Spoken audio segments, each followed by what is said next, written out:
Today, we're wrapping up our week-long series, Hamptons Hideaways, our exclusive look at some very famous people's fabulous digs.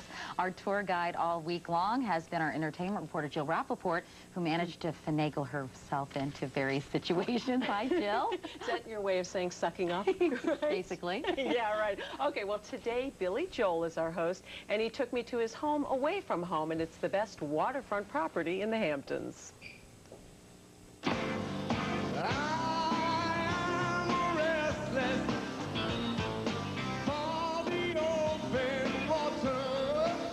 In a career that has spanned 3 decades, there are 2 things Billy Joel could never live without: his piano and the open sea. Salt water, not just water, it has to be salt water. There she is, the redhead. Wow, Billy, a little bit bigger than I expected. Well, it's 65 feet. Not bad for the Long Island kid who never had a boat growing up, but he made do. I understand that you used to take them out without permission. Steal them? Is that a good way of putting it? No, we borrow them. Billy Joel's borrowing days have long passed. Now with 6 boats, he calls himself the commodore of his own flotilla. We take it into these lines, we go to the lines. The redhead is his largest. I've gone out with a lot of women who were redheads. It's an Irish thing, it's a Scottish thing. Ready to go. Well, what you gotta do is try to keep the bow in. Right. Let the wind take you, because you got plenty of wind today. And just make sure no one's behind us. All right, I'm gonna move into the main helm station now. The water means everything to you. Yeah. I sort of feel like Adrian Block sometimes, the explorer. You know, and all of a sudden I find land, ho! This is your main helm station. Over there we've got what's called the DPS. Here's your radar, here's your throttles, and that's it. Want to try it? Oh, can I? Yeah. Now make sure we don't hit that bulkhead. Okay, I'll try. All right. And there's a green buoy to your right. Anything important they're trying to tell us?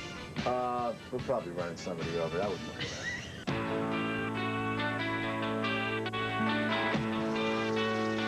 Now we're going to go down, main companionway. Oh, this is great. It's beautifully decorated. Did you do this yourself? Yeah. You did all the decorating? Most of it, yeah. Wow, Billy, I'm impressed. It's supposed to be Hibernian, Scottish, and Irish. So we put, you know, shillelaghs and tartans and all this stuff. The highlight of the redhead is the deck house, which Billy designed to look like a pub, complete with beer on tap and a little cheesecake. This is the master stateroom. Here's an after deck off the master stateroom, which is really probably the best view, I think. This is very romantic. I hope so. This is the top of the boat. We actually call this the dance deck. I picture a big piano there. What do you think? No. Nah? I get on this to get away from the piano, actually. All you have to do is go, you know, a half a mile offshore, a few hundred yards offshore. You're on another planet. You're just another guy on a boat, and for me, it's a great, you know, getaway. Well, I'm on the down east, Sir Alexa. And of course, his boats have become a place for inspiration. Lyrics come to your head, or the music? Which comes first when you're... I think it's the music. I think the sea has a natural rhythm to it. Well, that particular song has a rhythm to it, which is kind of a tribal rhythm, which actually reflects waves pounding. Bang, dun, dun, dun, dun, bang, bum, bum, ba, dun. So I could own my down east, Sir Alexa. People only think of you in terms of music, but you've got a whole other life there. You could retire from the music, Billy, and just pursue that, right? That's kind of heading that way, yeah. Really?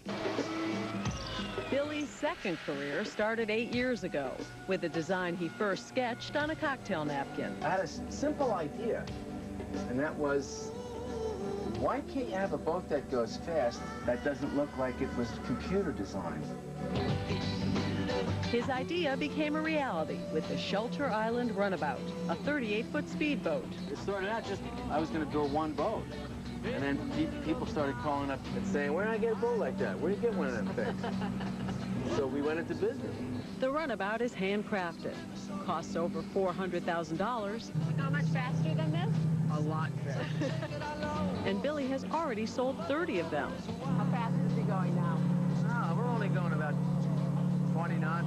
bit, how much of that goes along with it, that I own a Billy Joel boat? I don't think it's that. I really don't think it has anything to do with it. I mean, look, if Keith Richards designed a boat, you know, I don't know if I'd want to buy one, you know. Okay, where's the steering wheel, you know? Life is good, huh, Bill? I think so. Peter, pour it on a little bit next time you go around. Well, don't pour it on too much, Peter. It seems everything you touch turns to gold. Anything you'd love to do, though, that you haven't done? I'd like to have a long-term successful relationship with a woman. How about that? Well, maybe the yacht will help. I'd call it a chick magnet, wouldn't you?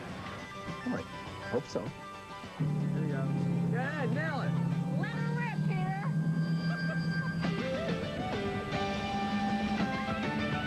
I'm the king of the world. Now, as far as his real home goes, he just bought a house down the street from the one he sold to Jerry Seinfeld. That was so much fun. Oh, it looked great. And if great. that doesn't attract the chicks, tell him to buy a little puppy. That always works, He had the little puppy. Didn't you see it earlier? Oh, yeah, that's He's got true. everything going. Okay, well, he'll be fine. Anyway, Jill, thanks. The series was great. Really great. I want to enjoyed thank it. my editor, Billy Clark, and Robin Sindler, my producers, and Sabrina Clay, What do because you they think, did such these are a the great job. I'm sorry. Thank you, Jill. Up next, Shakira in concert. But first, this is Today on NBC.